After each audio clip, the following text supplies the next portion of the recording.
Sarah Shun pushed her cleaning cart down the long hallway of Whitmore Academy of Music as the last student walked out the front doors. The school was quiet now, except for the sound of her worn sneakers on the polished marble floor. She had been working here for 3 years and knew every corner of this fancy building. The walls were covered with pictures of famous musicians who had studied here many years ago. Rich kids came here to learn piano and violin and other instruments that cost more than Sarah made in a month. She was 25 years old but looked older because of all the hard work she did every day. Her hands were rough and dry from cleaning chemicals. Her back hurt from bending over to mop floors for 8 hours. But Sarah never complained because she needed this job. Her younger brother Tommy was sick and the medicine he needed was very expensive. Their parents had died in a car accident 5 years ago, and now it was just Sarah and Tommy. She worked the night shift at the academy so she could take care of Tommy during the day when he was not at school. Every night, Sarah did the same things. She emptied all the trash cans in the classrooms. She wiped down the desks and chairs. She mopped the floors until they shined like mirrors. She cleaned the bathrooms and restocked the paper towels. She dusted the pictures on the walls and made sure everything looked perfect for the rich students who would come back tomorrow. The work was not hard, but it was boring and lonely. Sarah often wondered what it would be like to be one of those students instead of the person who cleaned up after them. The best part of her job was the main hall where the grand piano sat. It was a beautiful black piano that cost more than a house. Sarah had read the small gold plate on the side that said it was made in Germany by a famous company.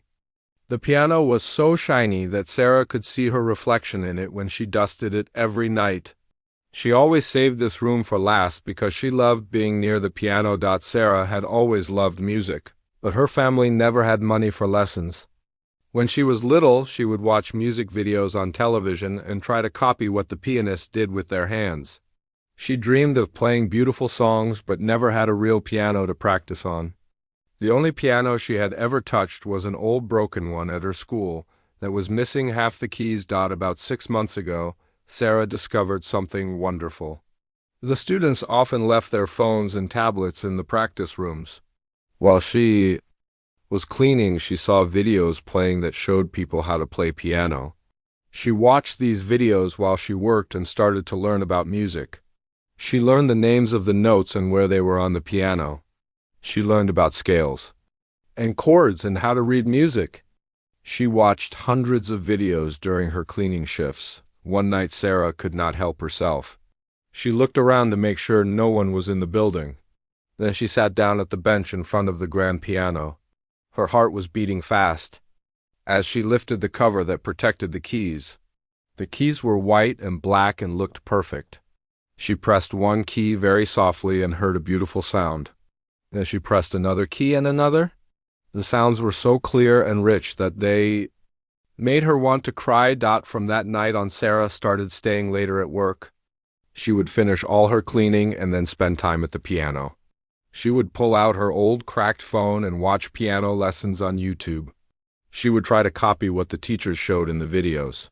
At first, her fingers were clumsy and the music sounded terrible. But after many weeks of practice, her hands started to move better. She learned simple songs first and then harder ones. Sarah was very careful to practice only when the building was empty. She knew she would lose her job if anyone found out she was using the piano. The students paid thousands of dollars to come to this school, and she was just the cleaning lady. She did not belong at that piano, but she could not stay away from it. Music made her feel alive in a way that nothing else did. When she played piano, all her worries about money and Tommy's sickness went away. Tonight was Thursday, and Sarah was excited because she had been working on a new song all week. It was a piece by a composer named Chopin that she had heard one of the students practicing. The song was called Ballade No. 1, and it was very hard to play. Sarah had watched the YouTube video about 50 times and practiced the finger movements while she was mopping floors. She thought she might be ready to try playing the whole song tonight. Sarah finished her cleaning work faster than usual. She was eager to get to the piano. She wheeled her cart to the storage closet and put away all her supplies. Then she walked to the main hall and turned on just one small light so she could see the keys. She sat down at the bench and took out her phone. She found the video that showed how to play the Chopin piece and watched it one more time. Then Sarah placed her rough hands on the smooth keys and began to play. The first notes were soft and sad. Her fingers moved carefully from key to key. She had practiced this song so many times in her head that her hands seemed to know where to go. The music filled the big empty room and sounded even more beautiful than she had imagined. As Sarah played, she forgot about everything else. She forgot about her tired feet and her aching back. She forgot about the bills she had to pay and the medicine Tommy needed. She forgot that she was just a cleaning lady in a fancy school where she did not belong. For these few minutes, she was a real musician playing a real piano, and the music was everything. The song had easy parts and hard parts. When Sarah got to the hard parts, she had to concentrate very much. Her fingers had to move fast and press many keys at the same time. Sometimes she made mistakes, but she kept playing. She was getting better every time she practiced. Tonight the song sounded better than it ever had before. Sarah did not know that someone else was in the building. She did not know that Marcus Whitmore III had come back to get some sheet music he had forgotten in his practice room. Marcus was 22 years old and came from a very rich family. His grandfather had started this music school, and his father was a famous piano player. Marcus had been taking piano lessons since he was 4 years old.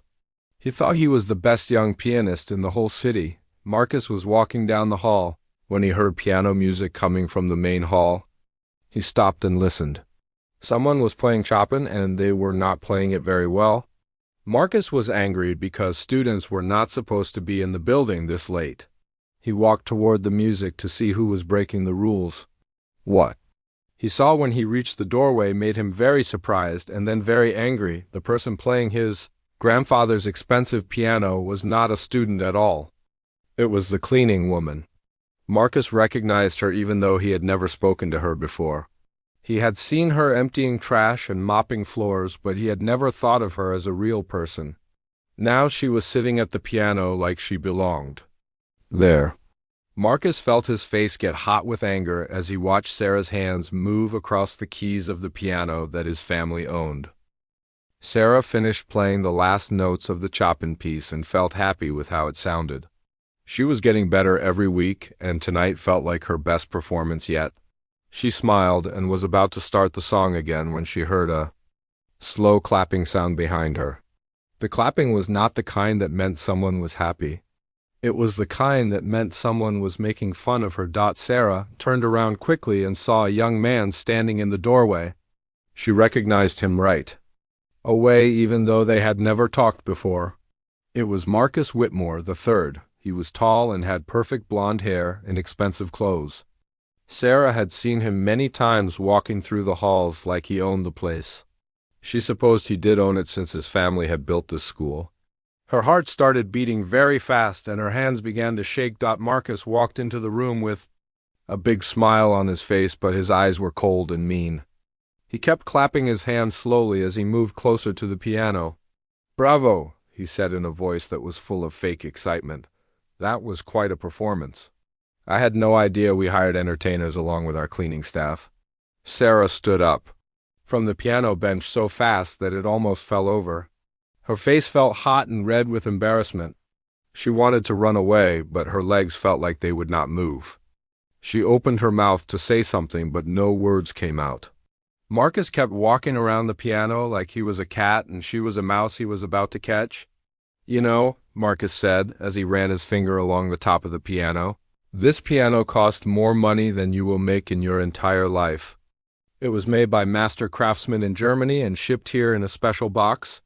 My grandfather bought it for serious musicians to use, real musicians who have studied for years and years." Sarah finally found her voice, but it came out as a whisper. "I am sorry. I was just cleaning and I heard the song earlier today and I wanted to try it. I will never touch the piano again. Please do not tell anyone." Marcus laughed, but it was not a nice laugh. It was the kind of laugh that made Sarah feel very small. "Oh, I think you misunderstood me. I am not angry that you touched the piano. I am angry that you think you can actually play it. Do you know how long I have been studying piano? Since I was 4 years old. Do you know how many hours a day I practice? At least 6 hours. Do you know how much my lessons cost? More than you make in a month. Other students started to appear in the doorway. Sarah did not know why they were still in the building, but now there were 3 or 4 young people watching what was happening. Marcus saw them too, and his voice got louder. He was enjoying having an audience for his cruel words. "This is exactly what is wrong with people today," Marcus said as he walked in a circle around Sarah. "They think they can watch a few videos on the internet and suddenly they are musicians. They think that just because they want something badly enough they can have it. But that is not how the real works." Sarah felt tears starting to form in her eyes, but she did not want to cry in front of these people. She started to gather her cleaning supplies from the corner where she had left them. Her hands were shaking so much that she dropped her spray bottle and it made a loud noise on the floor. The students in the doorway laughed at the sound. Marcus was not finished with his speech. "Some of us have dedicated our entire lives to music. Some of us come from families where music is in our blood. Some of us understand that classical music is an art form that requires years of proper training and education. You cannot just learn it from watching videos while you mop floors." Sarah picked up her spray bottle and put it in her cart. She just wanted to get out of this room and go home to Tommy. She wanted to forget this ever happened and never come back to this place. But Marcus stepped in front of her cart so she could not leave. "Where did you even learn that piece?" Marcus asked. "Let me guess, YouTube University?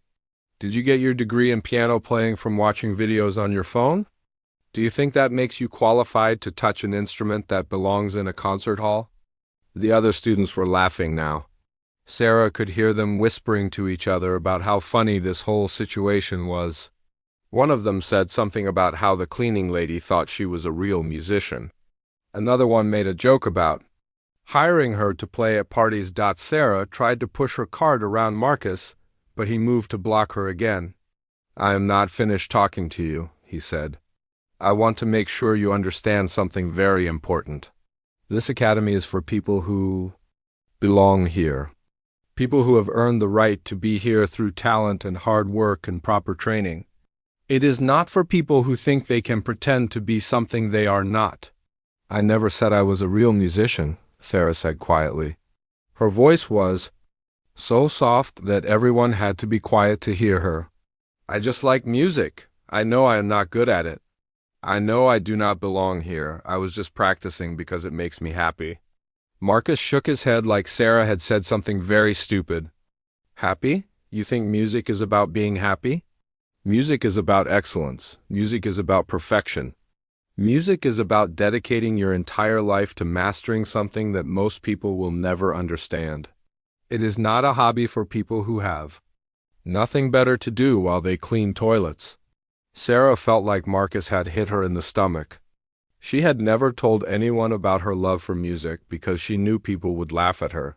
She had kept it secret because she knew she was not good enough. But for a few minutes every night when she played the piano, she felt like maybe she could be something more than just a cleaning lady. Now Marcus was telling her that even her dreams were stupid. "You want to know what I think?" Marcus said as he leaned against the piano like it was his personal property. "I think you should stick to what you are qualified for. Mopping floors, emptying trash cans, cleaning bathrooms. Those are jobs that match your education and your background. Music is for people like me who were born for it." Sarah pushed her cart harder, and this time Marcus let her pass.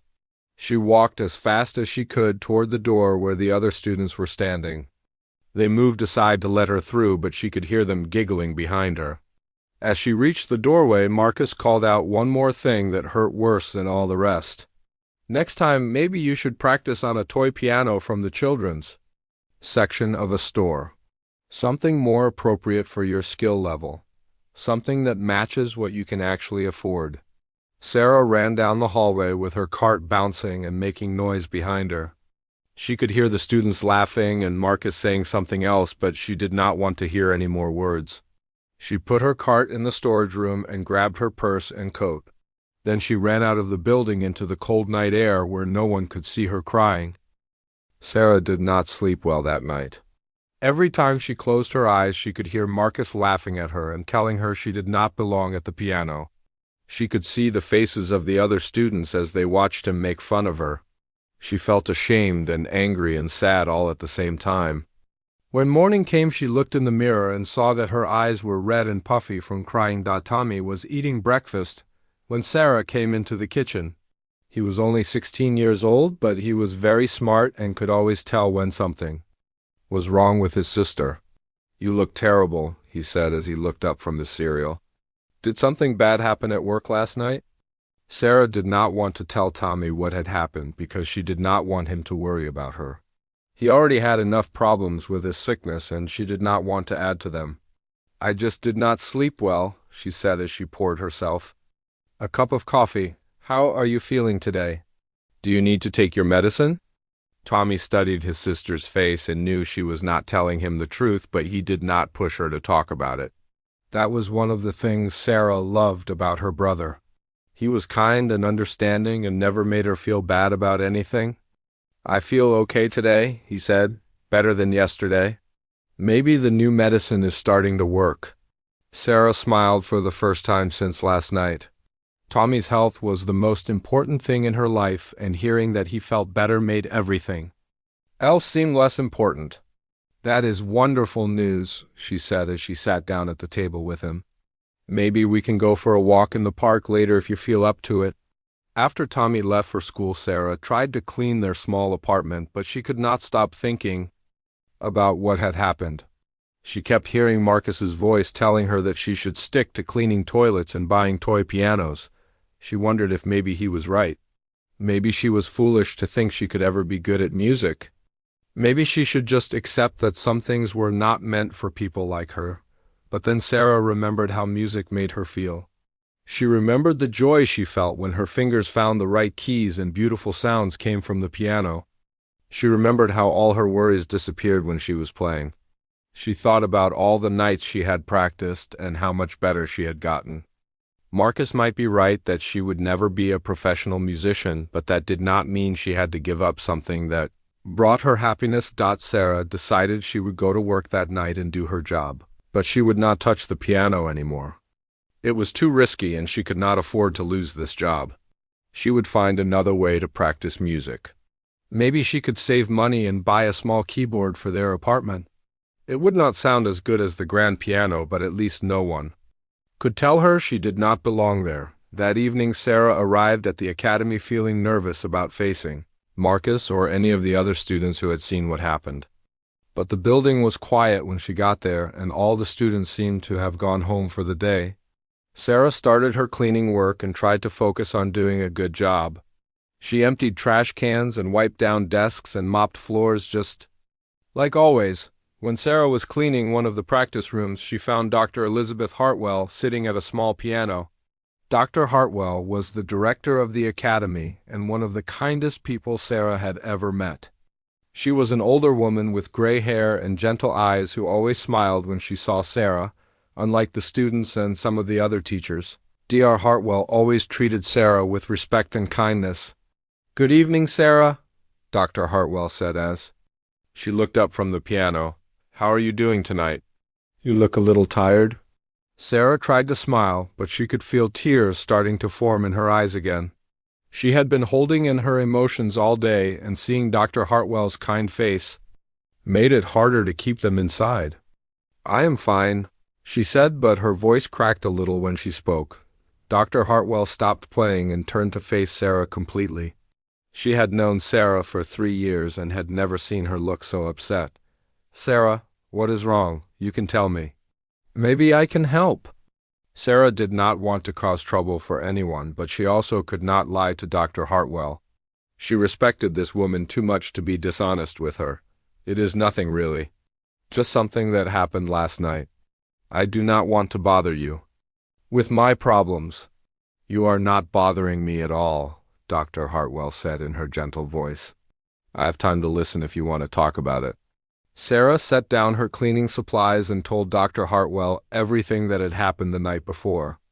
She explained how she had been practicing piano in secret and how Marcus had found her and made fun of her in front of the other students. She told Dr. Hartwell about all the cruel things Marcus had said and how embarrassed and hurt she felt. As Sarah talked, Dr. Hartwell's face became more and more serious. She knew Marcus and she knew his family, but she had never heard him act so cruel to another person. Dr. Hartwell had built this academy on the idea that music was for everyone who loved, regardless of their background or how much money they had. What Marcus had done went against everything the school was supposed to stand for. "I am so sorry that happened to you," Dr. Hartwell said when Sarah finished her story. "Marcus had no right to speak to you that way, and I am very disappointed in him, but I want you to know something important. You do belong here just as much as any student who pays tuition." Sarah shook her head. "No, Dr. Hartwell. I know you are being kind, but Marcus was right about some things. I am just a cleaning lady. I never had proper lessons or training. I do not come from a musical family. I learned everything from watching videos on my phone."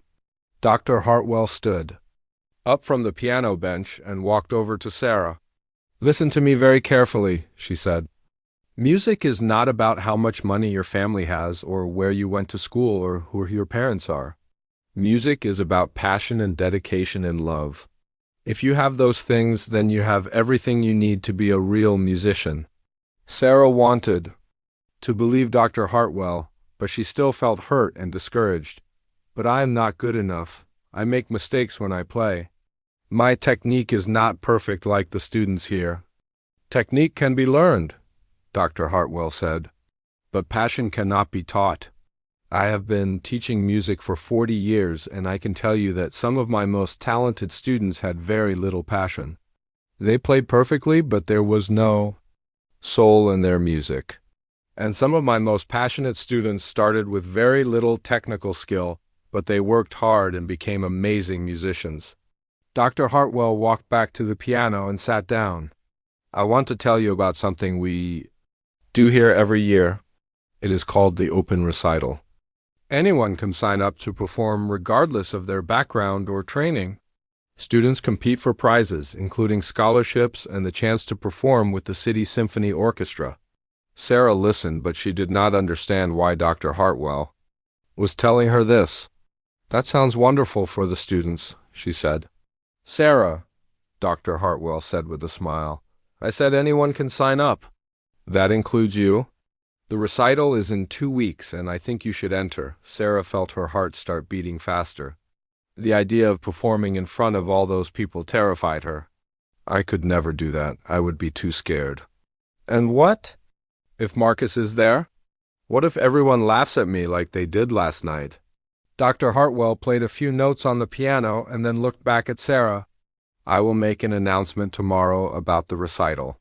Marcus will probably enter because he always does, but I have a feeling that this year might be different. This year someone might surprise everyone, including themselves."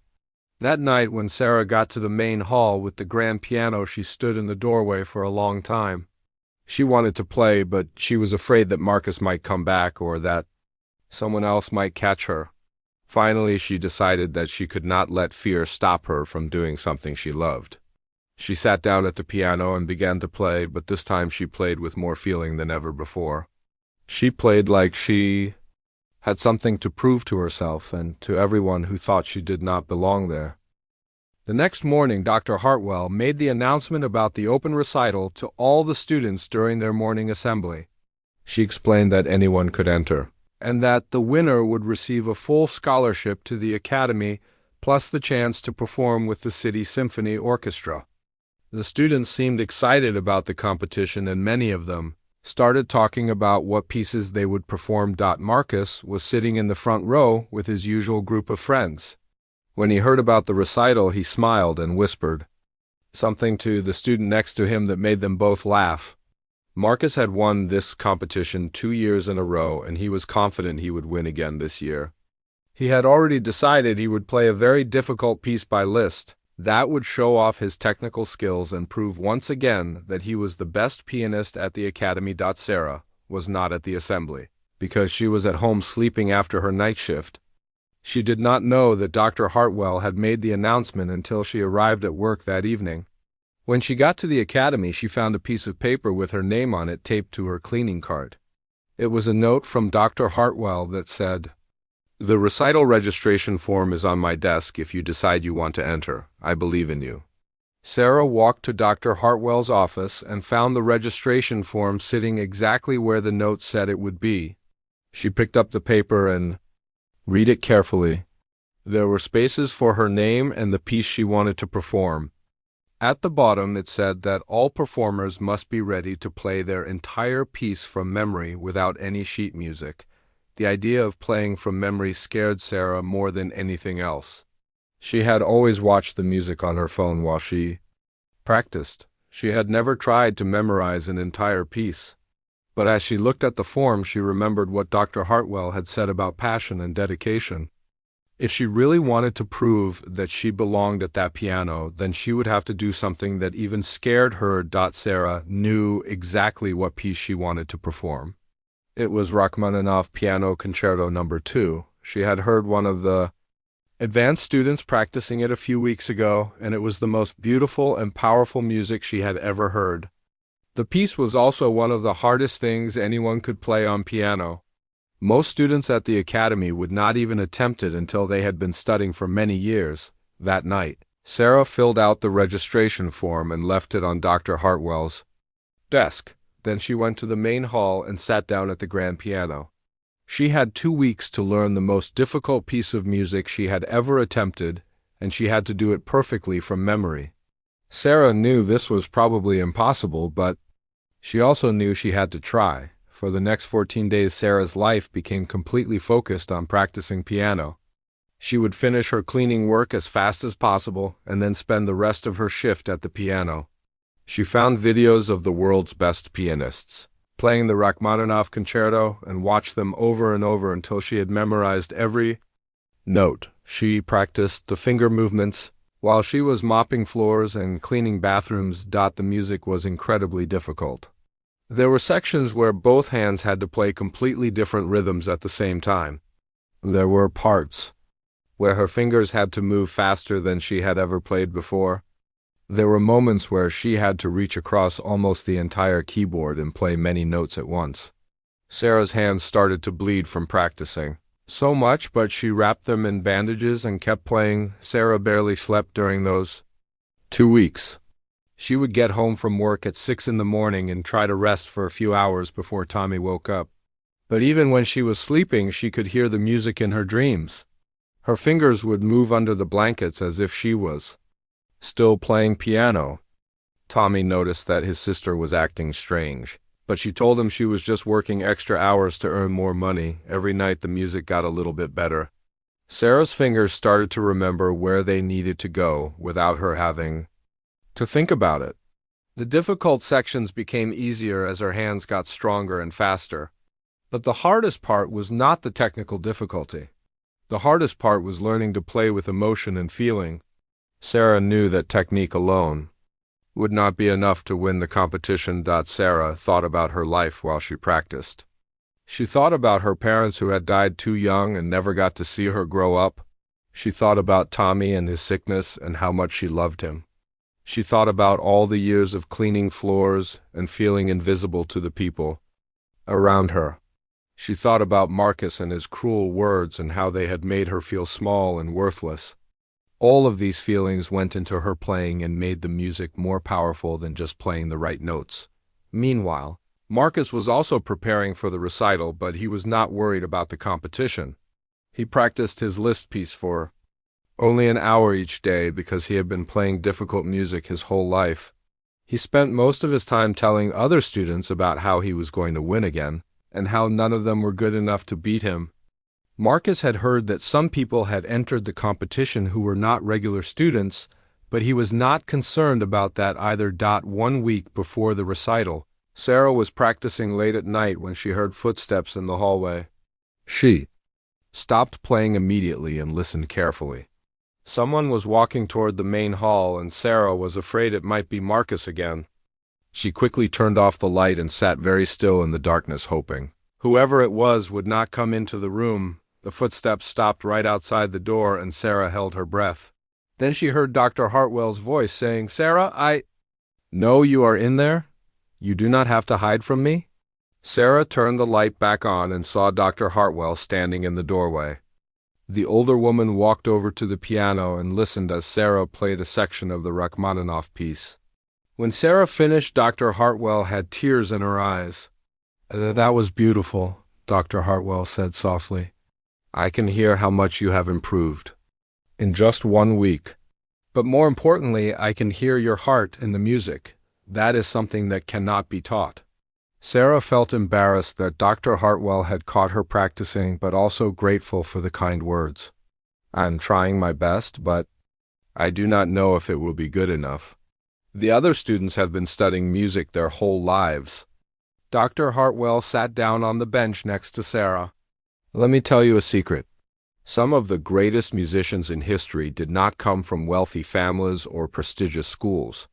They came from regular people who had extraordinary passion for music.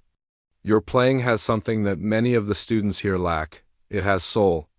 The night before the recital, Sarah stayed at the academy until dawn practicing her piece one last time.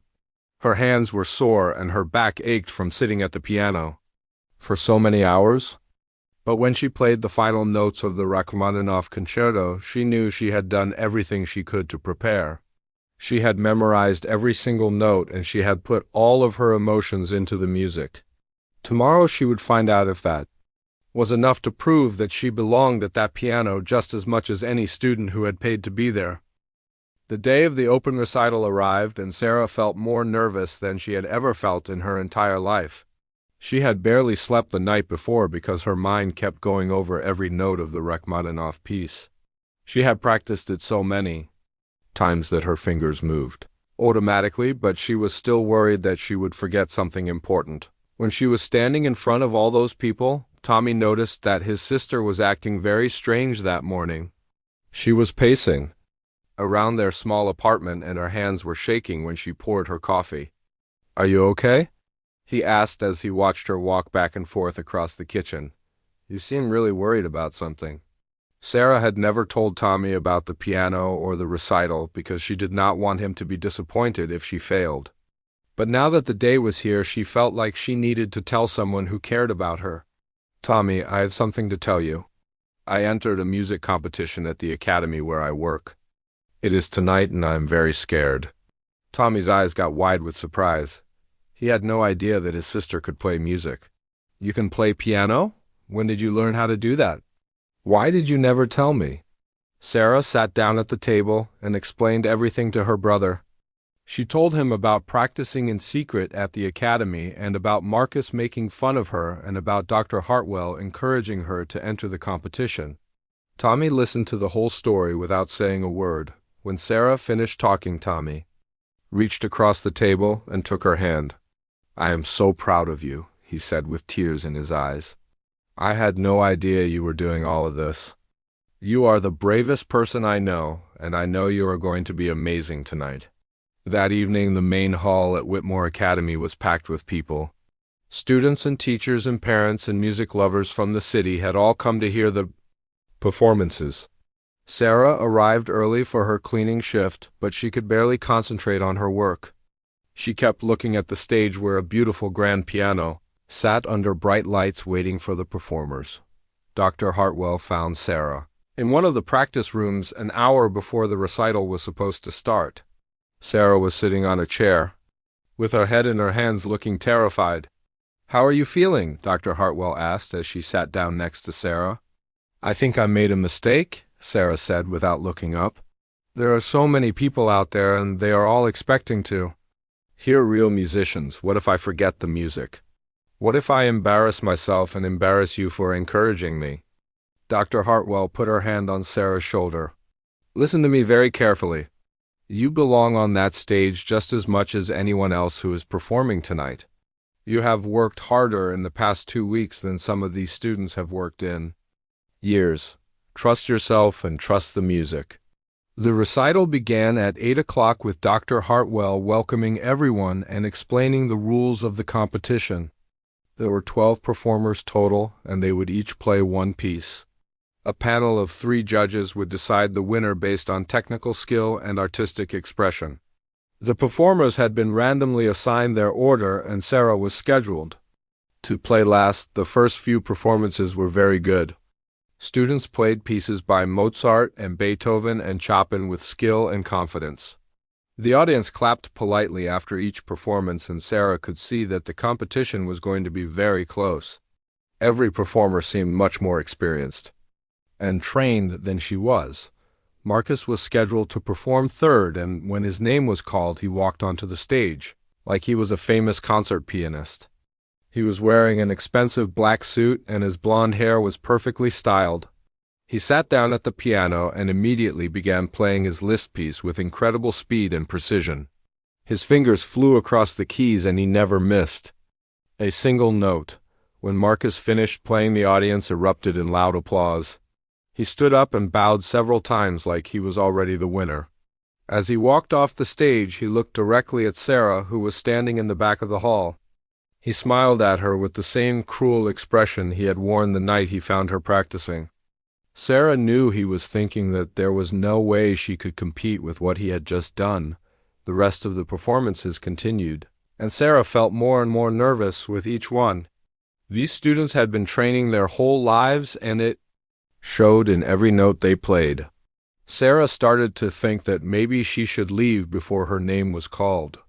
Maybe she should just disappear and pretend. She had never entered the competition, but then Sarah thought about Tommy, and how proud he had been when she told him about the recital. She thought about Dr. Hartwell and how much faith the older woman had shown in her. She thought about all the nights she had practiced until her fingers bled and all the dreams she had about being a real musician. She could not give up now, no matter how scared she was. Finally, Dr. Hartwell announced the last performer of the evening. Our final contestant tonight is Sarah Chun, performing Rachmaninoff Piano Concerto No. 2. When Sarah's name was called, a murmur went through the audience. Many people recognized her as the woman who cleaned the academy. Some of the students started whispering to each other about how strange it was that the cleaning lady was going to perform. Marcus laughed out loud when he heard her name and made a comment to his friends about how this was going to be entertaining. Sarah walked onto the stage wearing the only nice dress she owned. It was a simple black dress that she had worn to her parents' funeral years ago. Her hands were rough and calloused from cleaning, but she had scrubbed them until they were as clean as possible. She looked out at the audience and saw hundreds of faces staring back at her. Sarah sat down at the piano bench and placed her work-worn hands on the keys.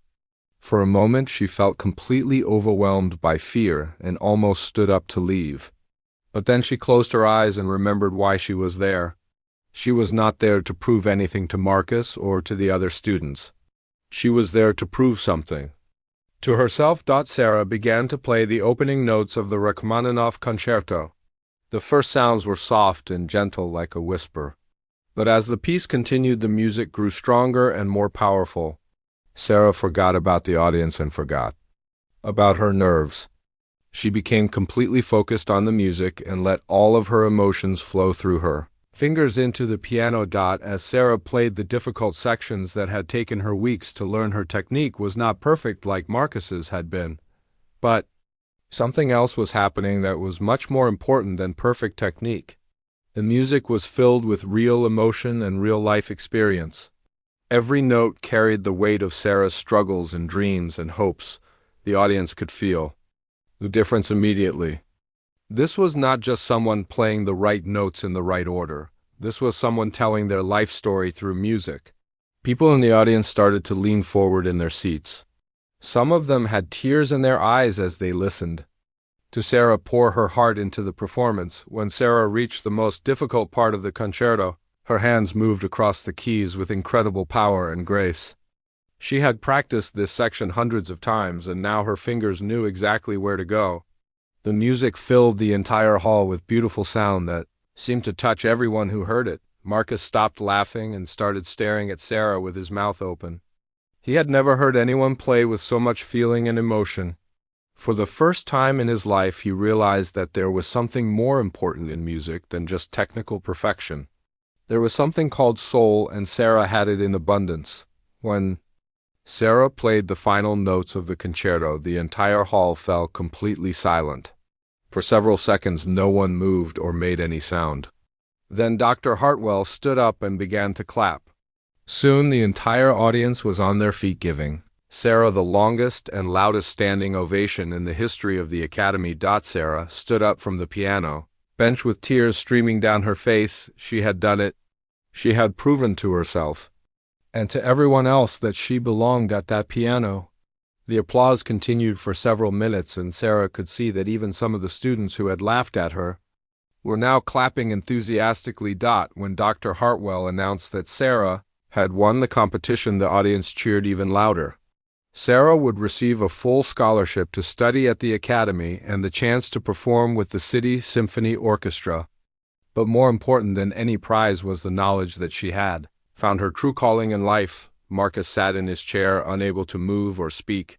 For the first time in his privileged life, he understood that real talent and real music came from the heart and not from money or family connections.